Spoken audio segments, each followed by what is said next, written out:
Bom, vamos começar a aula de hoje. A aula de hoje é sobre a integral de Riemann, tá?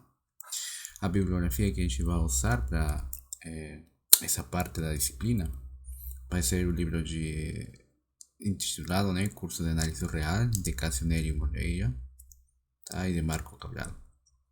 E algumas vezes também o livro de Elon Lajos, tá?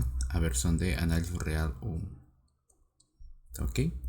Então, para poder introduzir o conceito de integral, né, nós temos que definir de fato um conceito chamado de partição, tá, de conjuntos. Em particular, nós vamos, entre aspas, particionar, né, intervalos da forma AB. Tá? Então, nós vamos chamar de partição do intervalo AB a qualquer conjunto P, tá, que esteja dentro do intervalo AB e que seja ao mesmo tempo finito, tá? Tal que esse ponto A e esse ponto B pertençam a esse conjunto P, ok? Agora, ao conjunto de todas as partições nós vamos denotar como P de AB, tá certo?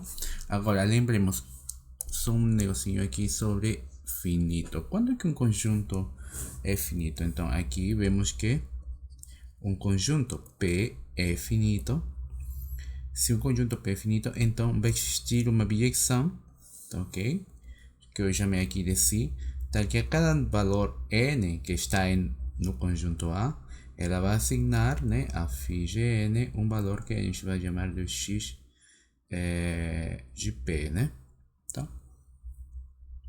Agora, aqui queria lembrar também outro pouquinho sobre essa notação aqui, né? P, módulo de P. Isso está indicando, né, o cardinal do conjunto. E que o cardinal do conjunto é o número de elementos do conjunto P, tá certo? Agora, por exemplo, vamos ver aqui. Seja o conjunto A formado pelas letras A minúscula, B minúscula, C minúscula e D minúscula. Então, quanto que seria o cardinal desse conjunto? O cardinal desse conjunto seria 4, pois esse conjunto A possui 4 elementos, né? 1, 2, 3, 4. Certo? Então, feita essa aclaração, a gente já pode explicar a seguinte observação, tá? A seguinte observação fala que se o extremo A e o extremo B do intervalo AB, tá? Se esses dois extremos são iguais, então a partição que vai estar dentro desse intervalo vai ser justamente esse conjunto unitário. Logo, como a partição P vai estar composta por um único elemento, significa que o cardinal desse conjunto vai ser igual a 1. Tá? Agora considere duas partições, vamos considerar duas, uma que a gente vai denotar por P e outra que a gente vai denotar por Q, tá? Se essas duas P e Q são duas partições, como está escrito aqui, então a união desses dois conjuntos também vai ser uma partição, tá? Em particular, a gente pode denotar uma partição como um conjunto finito de elementos que vão desde x sub 0, x sub 1, x sub 2 até x sub n. Em particular, a gente vai considerar que o elemento A vai coincidir ou vai ser igual com x sub 0, certo? X sub 0 vai ser menor que x sub 1, x sub 2 vai ser maior que x sub 1, assim, até por exemplo aqui pode estar o x sub n menos 1 e x sub n menos 1 tem que ser menor que x sub n, e a gente vai considerar que x sub n vai ser igual ao extremo v, tá certo? Acho que até aqui está mais ou menos tranquilo, né? Agora, bora lá, vamos ver quando que uma função é limitada, né? Lembremos que, eu vou colocar isso aqui, tá, do lado, só para lembrar quando que uma função é limitada. E para poder entender a seguinte definição, tá? Uma função f, tá, é limitada. Digamos que essa função está definida em um certo conjunto, tá? E vamos definir que é um conjunto M. Tá? Esse M que esteja dentro dos números reais, tá? E que vai para R, tá? Então nós vamos falar que f é limitada, tá? Em M, se e só se acontece que f de x, valor absoluto, é menor ou igual que 1k para todo x que esteja em M. Lembremos que k tem que ser uma constante. Tá, ok?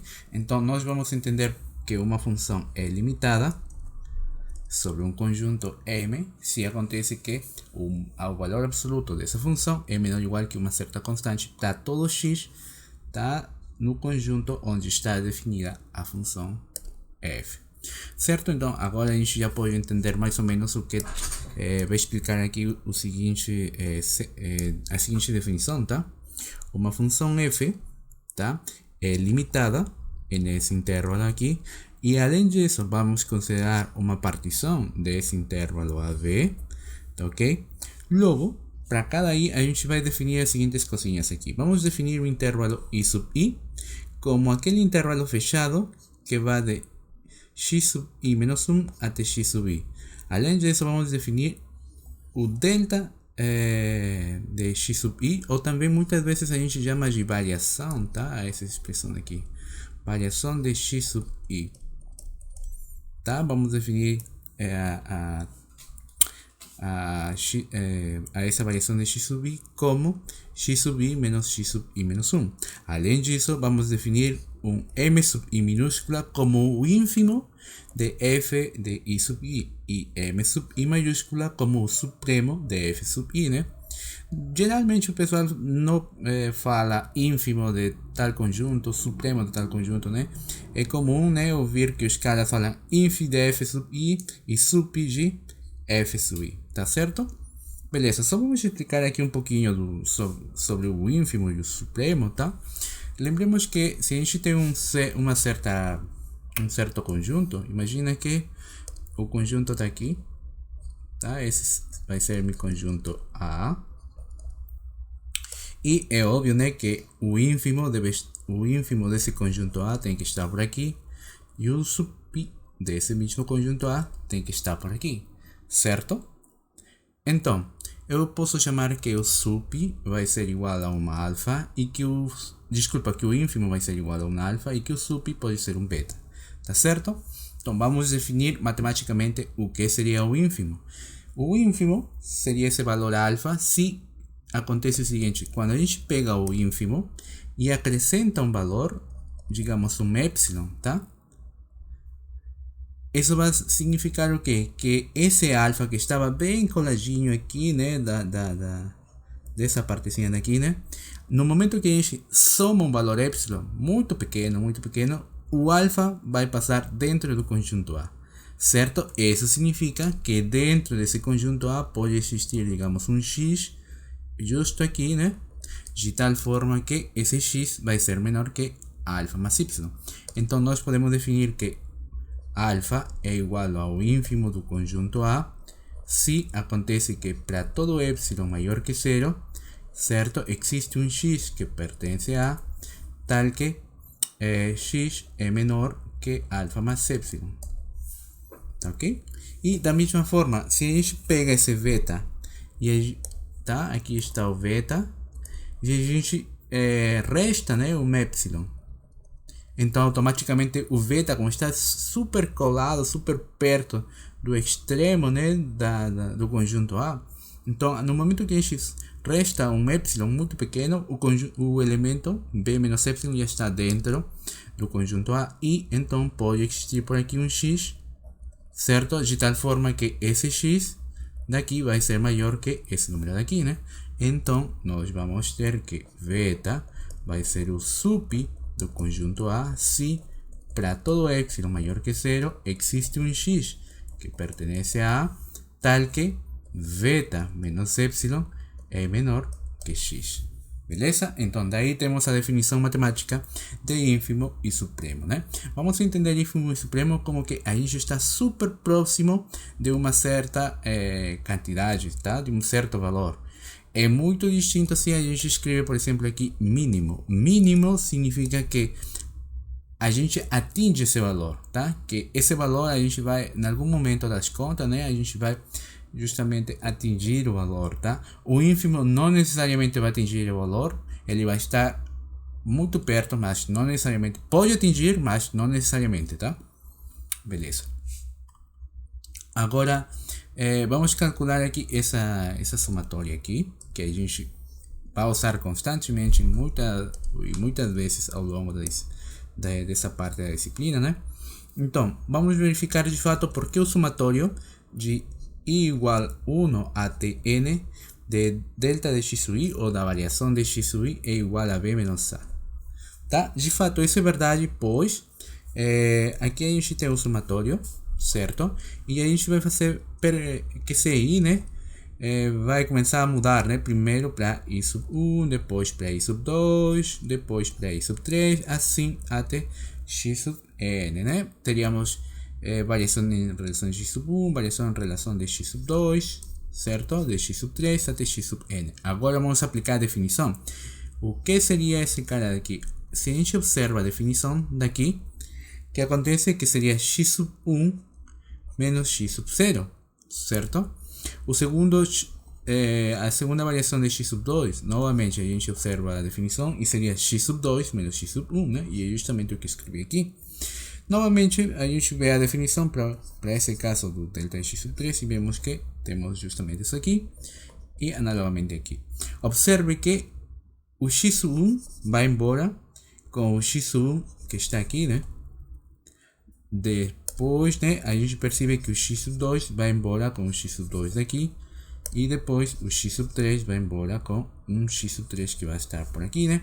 Então vemos que sempre as segundas componentes e as primeiras componentes dos termos que estão no centro, né, dessa conta aqui vão estar sumindo, né? E os únicos que vão, entre aspas, sobreviver a essa conta são o menos x sub 0 e o x sub n. É por isso que a gente escreve aqui x sub n positivo e menos x sub 0 negativo. Mas lembremos o que? Nós vimos que de fato está aqui, né? A igual a x sub 0 e x sub n igual a b, né? E é por isso que eu escrevo aqui x sub n igual a b, x sub 0 igual a a. E justamente essa aqui seria a conta que justifica porque o somatório disso aqui é igual a b menos a. Certo? Acho que até aqui está mais ou menos tranquilo. Vamos ver uma segunda definição, né? Se uma função é limitada, ok? E digamos que é limitada em um certo intervalo AB, como está aqui, né? E considere uma partição P desse mesmo intervalo AB, então vamos definir o que? A soma inferior e a soma superior. A soma inferior vai ser definida como o somatório de todos os m sub i, que são o ínfimo, né? Lembremos quem que era esse m sub i daqui, era o ínfimo, tá aqui ó, de todos os valores da f no intervalo i sub i, certo? E o m sub i, que logo vamos ver isso aqui, é o sub de f no intervalo i sub i. Beleza? Então, aqui temos, né, somatório e lembremos, estou usando aqui a definição que eu di um pouquinho mais para cima, né, que seria essa daqui. Essa definição. Tá? Então, essa expressão daqui, esse somatório daqui, a gente chama de soma inferior. E, analogamente, né, aqui temos, vamos construir um somatório com m sub i maiúscula, e esse m sub i maiúscula, né, por definição, é o sub da f em i sub i, certo? E vamos definir ela como se fosse somatório desse sub i multiplicado pela variação de x sub i. A esse somatório aí, nós vamos chamar de soma superior da função f em relação à partição, tá? Beleza, aqui novamente lembrei quando que uma função é limitada, ok? Beleza, então aqui nós podemos fazer um gráfico de onde que estaria nas somas superiores e onde que estaria nas somas inferiores, né? Observe que as somas inferiores, né, por ser o ínfimo da f em um certo intervalo, elas sempre estão por baixo da gráfica, né? Da gráfica da função f. Olha aqui a função f, né? Então nós vemos que é o ínfimo, né, dessa função multiplicado pela variação, né? E as somas superiores sempre vai estar por cima, né, da gráfica. Observe aqui. Ok? Bom, feita essa explicação, né? Por que a gente sabe isso daí? Justamente a gente sabe isso pelo seguinte gráfico que eu vou explicar aqui, tá? Nós vimos que, vamos supor, tá? Que a gente tem aqui um sistema de coordenadas, ok? Um sistema de coordenadas x, y. E suponha que a gente tem aqui um certo intervalo AB, ok? Esse intervalo AB, digamos que aí, né, vamos definir uma função, onde essa função seja mais ou menos assim, né? Opa, não isso aqui não está aparecendo função, não? Seria mais ou menos assim, tá? Agora sim uma função.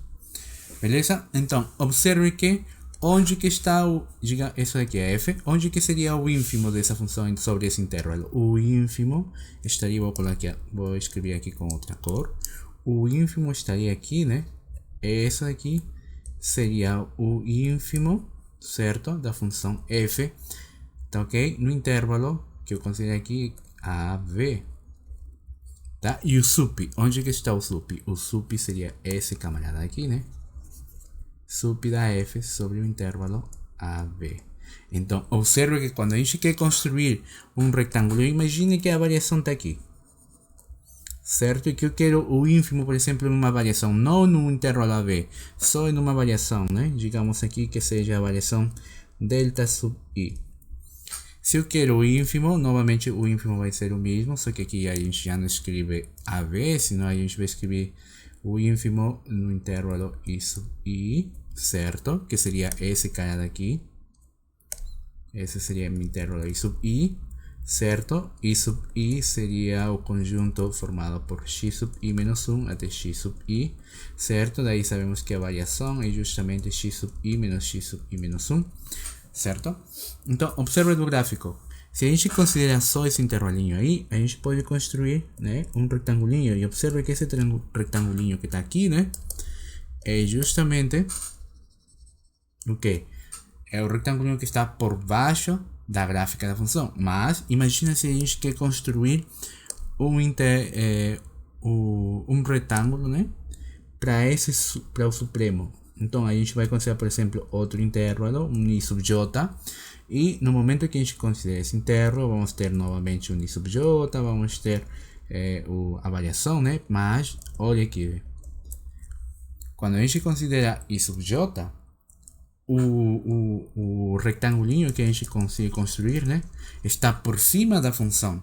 Então é por isso que a gente escreve, né, que os retangulinhos que representam a soma inferior estão por baixo da função e os retangulinhos que representam a soma superior estão por cima da função. Ok? Beleza. Vamos continuar.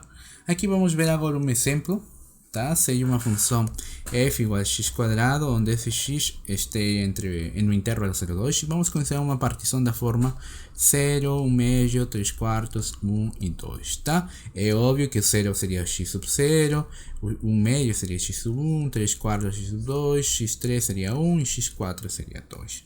Vamos tentar calcular o sup no intervalo i sub 1. Ok, por definição sabemos que sup, e por definição isso aqui seria f de x, tal que x está em i sub 1, certo? Mas lembremos quem que é esse f de x? F de x é justamente x quadrado, né? Está aqui, né? Essa expressão. Agora x continua, pertence, e agora esse i sub 1 seria o quê? Nós sabemos que i sub i, desculpa, de fato é igual a i sub i menos 1 até i sub i, né? Mas como nós temos aqui interesse, né, em saber quem que é i sub 1, nós teríamos aqui 1 menos 1, i sub 1, né? Aí a gente faz essa pequena continha daqui e daria x sub 0 até x sub 1, certo? Portanto, esse intervalo i sub 1 é o intervalo fechado que vai desde x sub 0 até x sub 1, certo?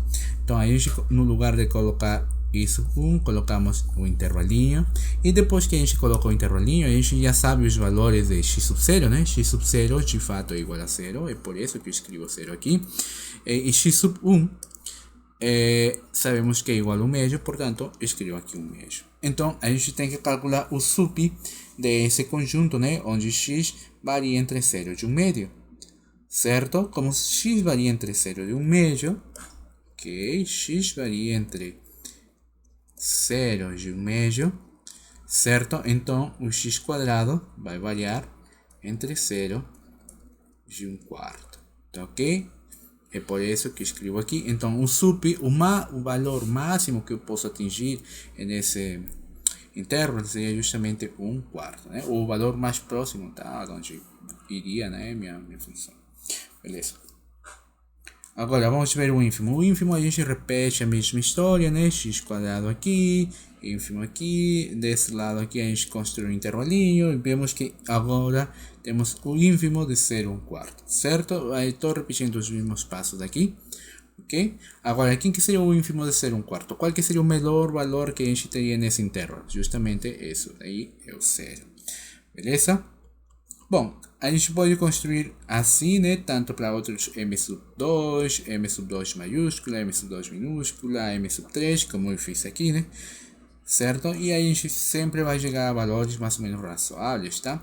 Já acabei de ensinar como que a gente constrói, né? De fato, esses conjuntos onde a gente calcula o ínfimo ou o sup, né? Beleza? Agora vamos ver outro exemplo. Seja f uma função constante, certo? Igual a c. Aonde que vai ser igual a c? Nesse intervalo aqui. E vamos considerar também uma partição P definida como x sub 0 até x sub n. Essa partição vai ser uma partição do intervalo a, b. Logo, a gente pode ver que, por exemplo, o m sub i, que justamente é o ínfimo de f de i sub i, seria igual a c. Certo? Por que acontece isso? Porque nossa função é constante, sempre vai dar o mesmo valor, né? E justamente nós estamos aqui procurando qual que seria o menor de todos os valores de f no intervalo i sub i. Como a função é constante, sempre vai dar c. Certo? Esse seria o menor valor e ao mesmo tempo vai ser o maior valor, né? Bom, daqui dá para calcular quem que seria a soma inferior, certo? Por definição, essa soma inferior seria igual a esse somatório daqui. Certo? Agora, esse m subida aqui é justamente c, esse cara cai aqui. Teríamos que c está multiplicado por uma constante, como é um somatório, vai sair fora, né? De fato, eu escrevo aqui fora. E ficaremos com essa expressão que nós já acabamos de calcular, né? Certo? Nós calculamos que justamente esse somatório vai dar quanto? B menos A, né? E é por isso que eu escrevo aqui, no lugar do somatório, eu escrevo B menos A. E multiplicado por essa constante que eu joguei fora, né, do somatório. Analogamente, a gente pode construir, né, a soma superior de uma função. Observe, nesse caso, né, uma função constante. Observe que, por definição, seria esse somatório aqui. Agora, novamente, a mesma análise. Qual que seria o m sub i maiúscula? Sabemos que o m sub i maiúscula é o sup da função no intervalo i sub i. Mas, como nossa função é constante, sempre vai dar o mesmo valor, né? Nesse caso, eu chamei de c, né? Certo? Esse cara é o mesmo daqui. Novamente, o c, por ser uma constante, vai sair fora do somatório. E é o que faço aqui, né?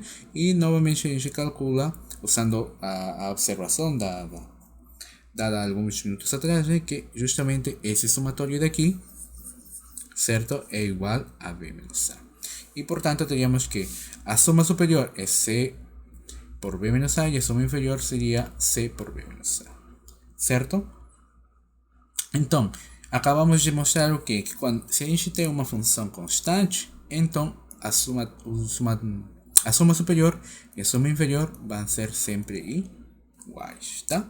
Agora vamos tentar mostrar uma proporção aqui que fala justamente da relação que existe entre a soma superior e a soma inferior e quando a gente começa a unir conjuntos, tá?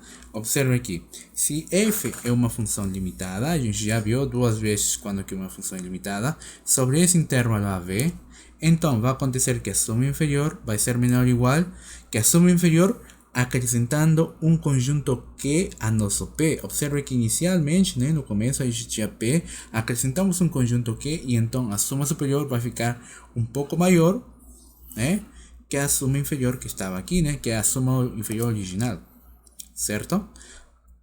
Agora, nós sabemos que a soma inferior sempre vai ser menor ou igual que a soma superior e novamente, observe, a soma superior, nela acontece uma propriedade totalmente distinta à soma superior. Se a gente acrescenta um valor, certo? Esse cara daqui vai ser menor ou igual que a soma superior se a gente considerasse uma única partição, né? certo? Lembremos que esse P e esse Q são partições de A com AB. Então, bora lá, vamos ver a demonstração disso aqui. Então, para isso, vamos considerar que P é essa partição e que o Q é essa outra partição, tá? As duas vão ser partições desse intervalo AB que está aqui, tá? E vamos pedir que o J, né? Vamos pedir que esse índice daqui percorra os valores de 1 até n, de tal forma que justamente o valor y sub 1 esteja nesse intervalinho daí. Tá? Essa vai ser uma hipótese fundamental para a gente poder demonstrar esse teorema. Então, daí, vamos a aplicar a definição, né? Suma inferior é igual a essa daqui. Por quê? Por definição. Tá ok? Beleza. Agora, novamente, por definição, quem que é esse cara? É justamente esse aqui, por definição. Certo? Mas aqui estou fazendo um truque, né? Dividindo em duas partes a nosso somatório. Certo? Então vou apagar esse negocinho aqui e vou explicar como que a gente dividiu essa parte aqui. Tá? Observa que nós temos somatório de n de igual a 1 multiplicado por m sub i da variação de x i. Ok? Então, nós estamos pegando aqui esse somatório e temos que considerar um y sub 1, tá? Então, como é que a gente consideraria esse somatório? Temos aqui somatório quando n igual quando i é igual a 1 e vai percorrendo os valores até m. Então, vamos pegar todos aqueles que sejam distintos i com j. Tá? Então, desse lado ficariam aqui os m sub i, de tal forma que x sub i por x sub i menos 1. E do outro lado estariam os m sub j multiplicados pelo m sub j menos x sub j menos 1. Certo? É um truque aqui para separar duas expressões. Tá? Agora, o que acontece? Justamente nessa parte aqui do x sub j, a gente vai restar y sub 1 e vai somar y sub 1. Tá? Fazendo depois propriedade distributiva, o somatório vai ficar dessa forma aqui. Tá certo? Por que eu falo de propriedade distributiva? Porque a gente vai ter somatório g igual a 1 de i distinto a j de m sub i por x sub i menos 1 mais mj, e aqui vamos escrever x sub j menos y sub 1, opa, não era para fechar aqui, parênteses não, mais y sub 1 menos x sub j menos 1, certo? Então dá para ver que esse m sub j multiplicou a esse pedacinho daqui, certo? A esse pedacinho daqui, e que ao mesmo tempo esse m sub j está multiplicando a esse outro pedacinho daqui, né? E é por isso que a gente divide justamente, né, o somatório nessas três partes, beleza? Agora, uma vez que a gente faz isso aí, vamos definir um P de tal forma que seja o ínfimo que a gente atinge justamente nesse intervalo y sub 1 até x sub j. E o que a mesma coisa, né? Só que vamos considerar como o ínfimo da função f que está sendo considerada em x sub j menos 1 até y sub 1, tá? Então, vamos calcular aqui suma inferior dessa f unida, associada, né, à partição P, a qual está unida a esse pontinho aí y sub 1. Tá? Aplicando novamente o que a gente viu, né, aqui, certo? Aplicando novamente esse conhecimento que a gente adquiriu aqui, esse truque, né, vamos ter que esse somatório vai ser dividido em três partes, certo? Observe que, de fato, quando a gente considera esse intervalo aqui, né, o x sub j menos 1 que vai até y sub 1 e o intervalo y sub 1 que vai até x sub j, vemos que, de fato, seria todo esse intervalo, né? Logo, vamos ver o seguinte. Observe que aqui a gente tem o ínfimo, né? Certo? Então, o que vai acontecer aqui? Que vamos ter justamente que m sub j seria menor ou igual que esse p que está aqui, ok? E ao mesmo tempo vamos ter que o m sub j seria menor ou igual que esse que que está lá, né? Daí, uma vez que a gente tem esse resultado, né? A gente pode ver que, por exemplo, a soma inferior, né, acrescentado com esse valor y1 vai ser maior ou igual que a soma inferior da f nessa partição. Observe que quando a gente acrescenta valores à soma inferior, a soma inferior começa a ficar maior, né? Coisa distinta ao que acontece com a soma superior. Se a gente começa a acrescentar valores à soma superior, ela fica um pouco mais pequena, né? Certo? Como a gente está vendo aqui, né? De fato, a gente repete o mesmo argumento, tá? Então, logo, vamos ter o seguinte, né? Daqui, dessa parte aqui, né? Temos que a soma inferior é menor ou igual que isso, né? Eu coloquei primeiro esse cara e depois coloquei esse outro, né? Certo? Agora, se eu fiz isso aqui para um único ponto, né? Y sub 1, eu posso repetir o mesmo procedimento e colocar mais um ponto Y sub 2. Assim, até completar o conjunto Q. Certo? Então, teríamos menor igual, menor igual, menor igual, completei o Q. Uma vez que eu completei o Q, eu percebo que aqui estaria o F e aqui estaria P unido com Q, certo? Que é o que escrevi aqui, certo? Todo isso aqui em suma inferior. Agora, mas a suma inferior, a gente já sabe que sempre vai ser menor ou igual que a suma superior, né? Ok?